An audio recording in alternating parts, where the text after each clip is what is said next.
Do you wish to share?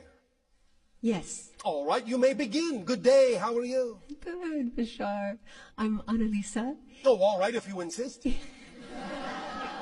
newly so, and I'm wanting to open up the definition of myself in the now to be free of the feeling of being subjected to attack. All right, we'll go right ahead. Oh, how do you do that? Yes. I see. Well, the question really is, what's stopping you? And the answer is a definition, a belief. You cannot have a feeling about anything without first having a belief. You cannot. You cannot have a feeling. If you don't have a definition of something, you don't have a feeling about it.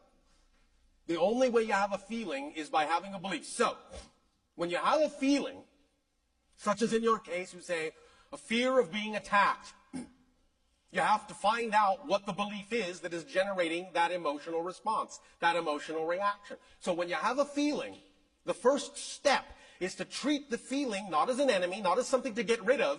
You must own it, you must accept it, you must allow it. Because you cannot change what you do not own. So first, it must be all right to have the feeling. You can't suppress it, you can't deny it, you can't gloss it over, you can't go into denial about it. Once you have allowed the feeling to be all right, you can treat it as a messenger. It's there to tell you that you have a belief that is out of alignment with your true self. That's what the feeling of fear is. Fear is your friend. It's telling you you have a belief that's out of alignment with your true self. Find out what it is and change it. So the idea is that when you have a fear of something, the question to ask is, what would I have to believe is true about my relationship to the situation, to the circumstance, in order to feel the way I do?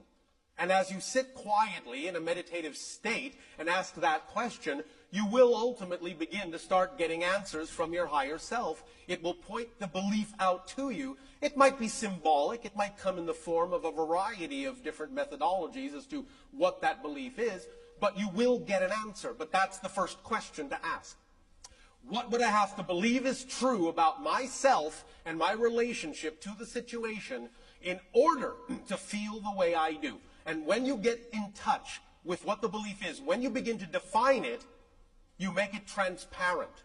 And as you make it transparent, you can begin to see that the belief may have nothing at all to do with who you really are. You may have bought into the belief from your parents, from your friends, from your society. It may not be your belief at all, but you may have a belief that says you have to hold on to that belief for one reason or another because somehow it's working for you. Somehow you fear that if you let that belief go, you will either be dishonoring the people that taught you the belief or some other kind of connection that you may be making that won't let you let the belief go.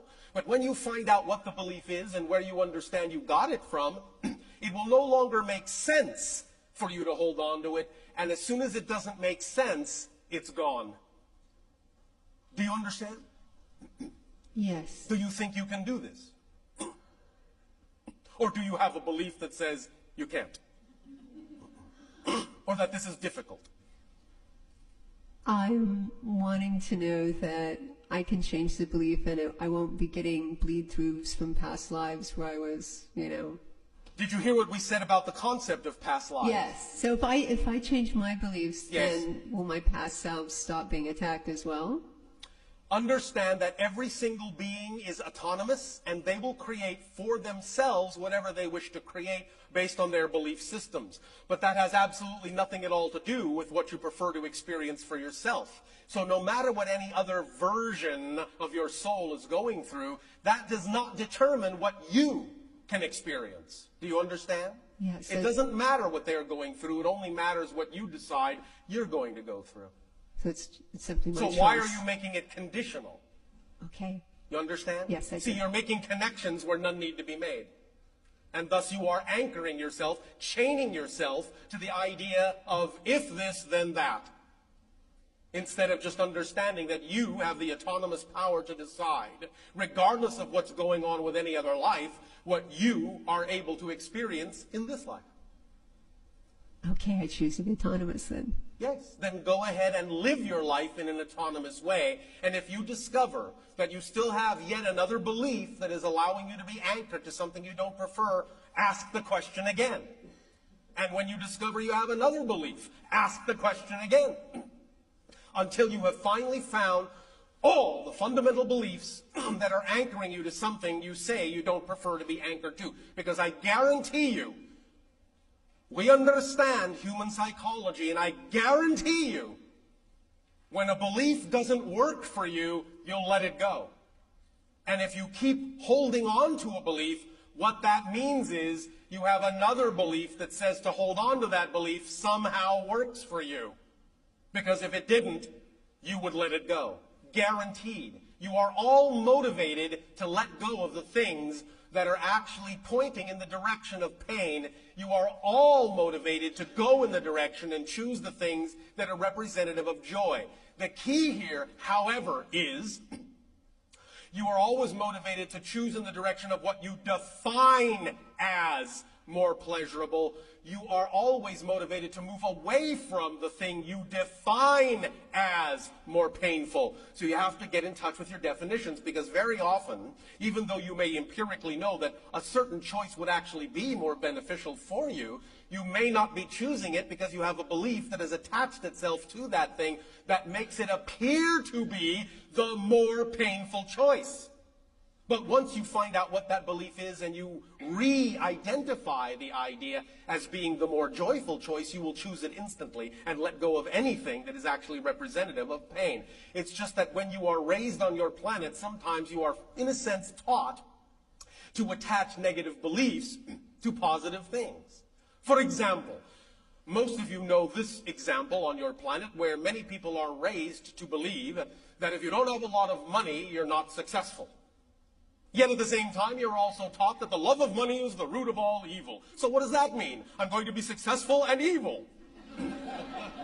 Well, if you really, really don't want to be evil, then you will do everything in your power to not be successful as long as you keep attaching a belief in evil to a belief in success.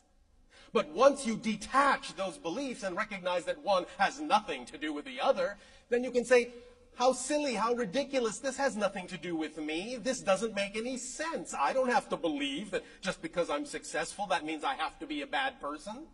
It no longer makes sense. Therefore, I am willing to let that go simply because it is now, for me, nonsensical to believe in that, and therefore I'm now motivated to behave in a way that is actually more representative of success, because I no longer believe that if I'm successful, I will be an evil person. But that's what you have to get in touch with and find out what those belief attachments are, and you have to detach them and see them for the nonsensical beliefs they are relative to who it is you say you prefer to be. Does that make sense? Yes. Does that help you? Yes, it does. Thank you very much.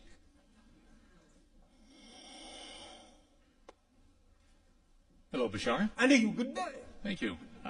My question is, what practices would you suggest to initiate or increase conscious communication with God or your higher self? I would recommend all of them. Now, I will explain that statement. When humans talk to us about techniques, tools, rituals, practices, all these ideas, we sum them up in one definition: permission slips. You are a person that has a unique system of beliefs. Everyone is.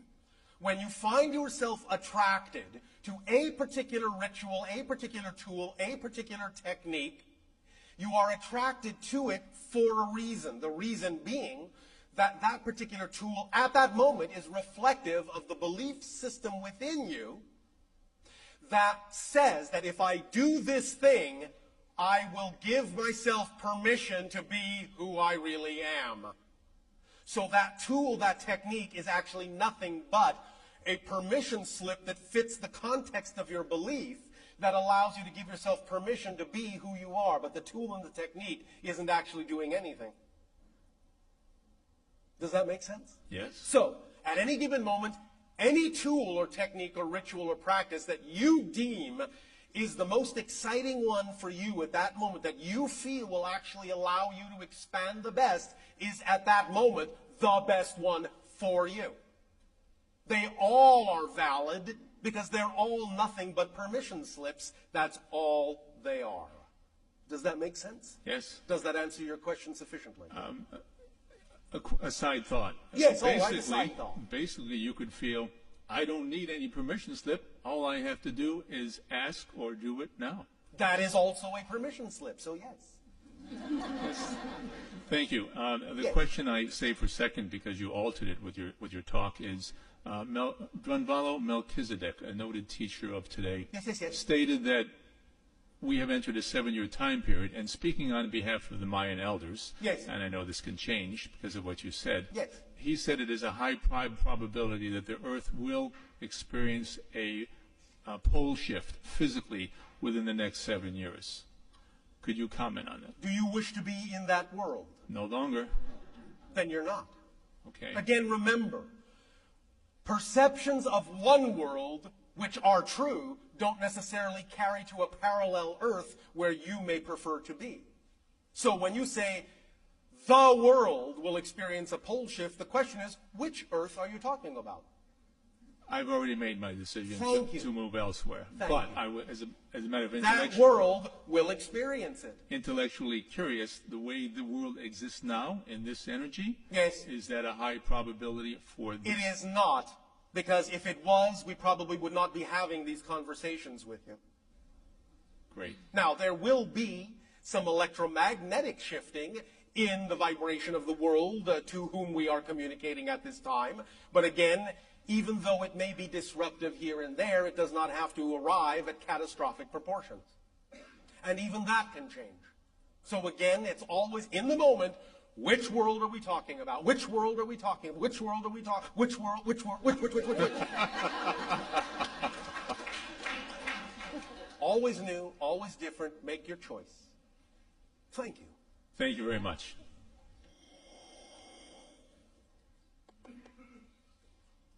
Good day, Bashar. And good day to you. Thank you for being here. Speak up and be bold so that all may hear what you have to share. Thank you. I'm attracted to the idea of connecting with other civilizations. Well, you're doing that right now. Exactly. So, but I'm wondering if those other civilizations could be part of my higher self. They can be. They can be. Okay. Very often, well, it depends on what you define higher self to be. Sometimes colloquially, when we talk about the idea in your language, or what translates as higher self in your language, is actually the idea of a non-physical portion of your overall consciousness that blends with your physical consciousness to form a whole person. But yes, you can have other aspects of your oversoul, in a sense, that are also inhabiting other civilizations. And very often when individuals from one civilization interact, sometimes with individuals from another civilization, they are actually interacting with other aspects of the same oversoul. Beautiful. And could you shed some light on the first civilization that will connect with the Earth? They are a hybrid civilization similar to ourselves. They are one of the 5 hybrid species that was created through the idea of genetic manipulation between humans and the civilization you call the Greys. We call them in our ancient language, which we no longer use, the Shalanaya, which means the first ones. In their own language, they are known as the Yael. They are the ones that have the massive triangular or boomerang-shaped ships, specifically noted in one of the sightings that you now refer to as the Phoenix Lights, that occurred in your year of 1997. They are showing you here and there their ships to gauge your reaction and see whether or not you are actually ready yet for contact. Needless to say, you are not. And in another reading or session, I heard you talk about regression as a way, just like meditation, Yes. to access certain aspects. Again, that is an effective permission slip for many people. Great. Thank you so much. Thank you. Remember that there are collective permission slips and individual permission slips. Sometimes an individual permission slip will be very different than a collective one, but there are certain generalities that will work for many of you because of the collective agreement that you have all agreed to abide by on Earth, such as, for example, the idea of saying that there is mass and gravity and inertia and momentum and so on and so forth. These are collective permission slips. You know that sometimes an individual can supersede these things and experience things like levitation and teleportation, so on and so forth. And that shows you that it is nothing but an agreement because it can be changed. But in that way, many of the collective agreements will work for many of you in a general way. So by all means, go ahead and take advantage of them. Just remember that they are simply nothing but permission slips. Yes? Hi. And to you, good day. Good day. It's an honor to be in front of you. It is always a pleasure and an honor for us as well. My question is, I would like some guidance on how to find my spiritual purpose, job. I Some feel guidance on how to find your spiritual purpose and job. in this life, like I feel pulled to different directions, and Yes, I don't know. such as. What excites you the most? Helping people, How? organizing. How does it excite you the most to help people? When I accomplish something, when I help them in guiding them. How? doing something. What is the actual methodology that you are most excited in using? Organizing something in their life that they were. Yes? So That's you were what doing about- this, yes? Yeah. Are you doing it trying. as fully as you could be doing it? Hesitation means no. No. Then why not, is the question. My ears are really popping right now. Yes, that's all right. You are shifting your frequencies. Okay. So, what is it in your belief system that prevents you from fully charging ahead to do what it is you say you love to do, but are somehow hesitant to fully do? What's stopping you? What beliefs, what ideas, what notions are stopping you from moving fully into this idea of what you say excites you? Because whatever it is that excites you the most is your purpose at that moment. That's why it excites you. To let you know that.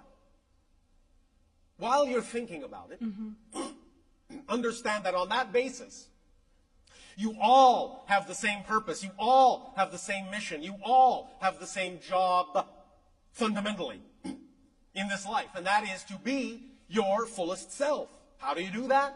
Act on your highest excitement. Why? Because excitement is the vibration of your true self. So, you may all express it differently, but that's not what it is. It's a different expression of exactly the same purpose and the same mission you all have, to be your fullest self. How you do it is up to you as an individual persona. How you express it is unique. But it is the same mission you all have, to be your full self. That's the only mission you have. So when you run around fretting, what is my purpose? What is my mission? What is my job? Look no further than what excites you the most at any given moment. Act on your passion, because that's the vibration of your true self. So, when you know what it is, or you say you know what it is, but you don't act fully on it, it brings up the question, why not? And why not always leads back to a belief. A belief that is out of alignment with your true self, a belief, a definition that isn't working for you. So, what definition and what belief is preventing you from acting on the excitement in the most exciting way you could be? Please do share. Oh boy. Do I? Not feeling good about myself. Not feeling good about yourself. Not being why don't you fully- feel good about yourself? Past experiences. Why are you basing what you can be on what was past? Now I'm learning not to. Well, all right. Do you want to stop doing that? Yes. Then what prevents you from stopping that right now? Nothing. Then why don't you do it? I will. Well, why? Because I want to. I want to change. I want to change my vibration. I want to move Yes, on. all right. But remember what we said. If you actually don't change your vibration, what does that mean? It means you don't want to. Right. Because you have a belief that says that it's more dangerous to, it's more scary to, it's more fearful to change. Find out what that fear is about. If you did, in fact, let me pose the question to you, if I may, if you did, in fact, become everything you say you prefer to be and acted as fully as you know you would like to act, what would be the worst possible thing you fear might actually happen if you did that? Hurt someone. Why would you Instead. hurt someone? Trying to help them, I end up hurting them. Are you saying that you would do this intentionally? No. Then if it is not an intentional thing, can you not trust that what happens is what needs to happen? And that you will both learn from it in a positive way? And use everything in your life in a positive way to learn from, and in that sense refine yourself? Will you not learn from these things in a positive way if it's not your intention to hurt someone? Well, I didn't look at it that way. Oh, well, thank you. Would you like to look at it that way? Would you? Okay, yes. Yes. Is that the way you would prefer to define how you can move forward? That no matter what happens, it is not your intention to hurt someone, and if for some reason that might appear to happen, remember, you both choreographed it, so you can both get something positive out of it. If you handle it in a positive way, do you believe that you will get a positive effect in the end? Yes. Or do you believe simply that because you didn't intend it, it will still result in something negative? You see, these are all the things you need to examine about your beliefs so that you can move forward in a positive way. You just need to deconstruct what these beliefs are and really make them transparent so that when you make them transparent, you can see they make no sense. And you can say, oh yes, well now I can see, oh yes, I didn't think of it that way. That's why we recommend that particular permission slip of asking the question, what would I have to believe is true in order for my relationship to this thing to be experienced in that negative way? When you find out what that belief is, it will be nonsense to you, and you will let it go, and you will move forward. Every time such a fear comes up, ask the question again, examine the belief, see that it is nonsensical, let it go. Just keep doing that and you'll be fine. The only thing you need to do is be yourself the best you can. If that's what you're doing, then you are performing your purpose and your mission and your job as perfectly as you possibly can. And there is no other expectation at all. Do you understand? I it's understand. simple, it's simple, it's simple. We know that many humans love to make things difficult. But it really is actually quite simple. The universe creation is richly complex, yes, but it is fundamentally simple. It isn't complicated. Complex and complicated are different ideas. The universe and everything and all the mechanisms are fundamentally very simple, but if you prefer them to be more difficult or more complicated, that's your choice. Now, if you're tired of that, you can move on. But all you have to do is find out what beliefs you'd be holding on to that say they have to be difficult or complicated. And once you find out what they are, you'll see that they make no sense and you'll let them go. Does that make sense? Yes, it Does does. this help you? It helps me tremendously. Do you feel more confident about the idea of being your true self? Yes. Do you know that being your true self will allow your life to support you synchronistically in whatever way, shape, or form it needs to? Yes. All right. Thank you so much. Well, you're so welcome. Thank you. Have a good day.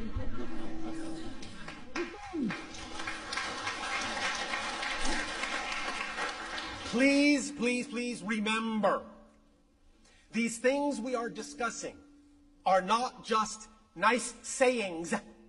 They are not aphorisms. They are not just good-sounding affirmations. We are discussing physics. This is the mechanics of how reality works. It is simple. It is fundamental. It works the same for everyone. Take advantage of the kit. It's a toolkit you all have. If you keep your tools sharp, they will always serve you. They will never fail you. Proceed. Good day, Bashar. And you good day. I am so excited to be here. I have this energy that's hitting me all the time now. Yes. Super strong, vibrating. Yes. I experienced it a few years ago in a meditation. All right, how exciting.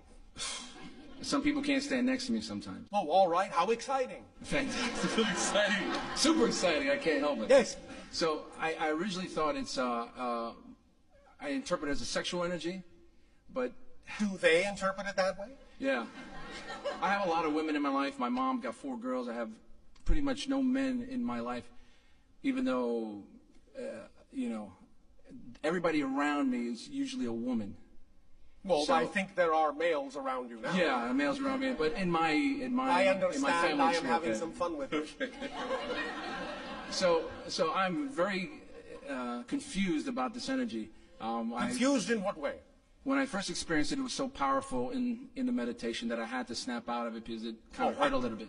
All right, and now? And now it's in my life every day, and I just get more of it. Is there some particular way in which you would like to apply and flow this energy through you that you're not doing? That's exactly where I'm stuck. I don't know how. I'm using it now with your speech one time. I heard of abundance, where I'm going out and doing more sales, which... Is that exciting to you? Oh, that's super exciting. Helping people. Yes. So I'm Yes. kind of stuck with this energy, and I don't know... How are you stuck? If you are doing what you love to do, if the energy is flowing in a manner that allows you to do what you love to do in a more positive and constructive way, how is that being stuck? It's stuck in the way that I'm not sure what I'm feeling when I start feeling this vibration in me. So, do you have to know? I would like Can you to. not trust it? Or is Oh, yeah, this, no, Well, or is this just the physical mind thinking it needs to be in charge of everything? I think that, okay, you hit it right on the nail. Well, Okay. thank you. Okay. Remember, a lot of the idea of flowing with the natural energy is trusting that it knows what it's doing, even though your physical mind may not be party to the conversation. Okay. And with that energy, Yes. I find it's very connected to sexuality. Well, it can be, but really it's actually connected to creation.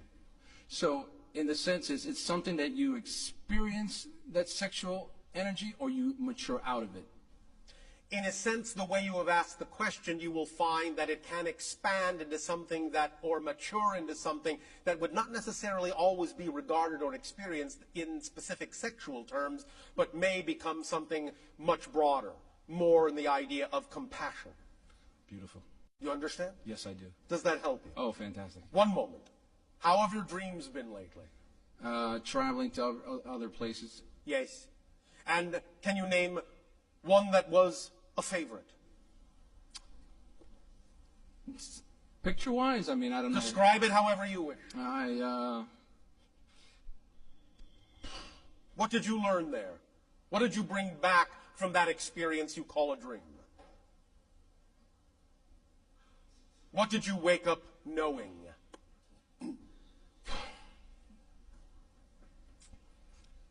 How powerful I am? All right. This energy is so strong. That's all right. Release, release. Let it go. It's all right. In the dream, as soon as I got to my spot, I started flying over the city, Yes. flying over the water. Yes.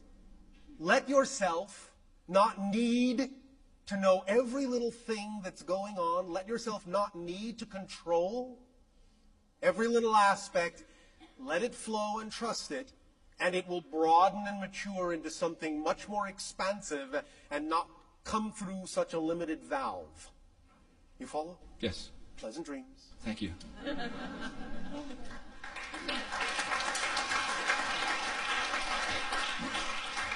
We trust that you know you are applauding yourselves, yes? Yes. All right.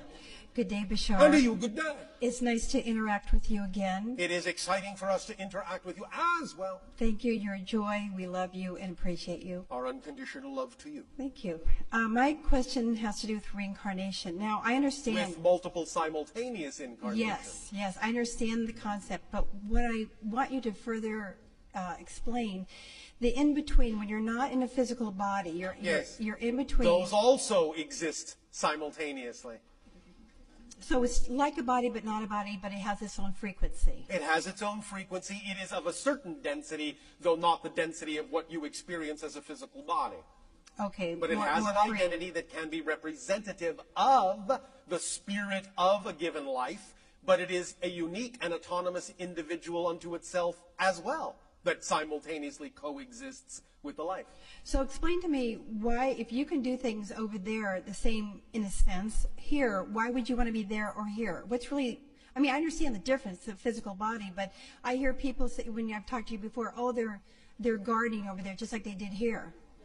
Okay. Guarding. Gardening, you know, or Yes. playing with dogs, or you know, Yes. training something. Yes. They're doing it there Yes. on the other side without a body, Yes. which is, you can do it here with a body. Yes, but So- in a different way. There are, let's say, more options there, more expansive abilities to do it in a different way, to experience it in a different way. You might also look at it as a little bit of a slower paced idea. On Earth, it is a concentrated experience that from the soul perspective takes place in the snap of an eye.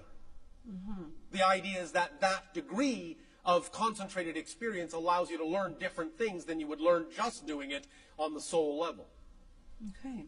Now, someone who leaves this plane, but they don't leave the plane, we call them they're astrally here. Yes.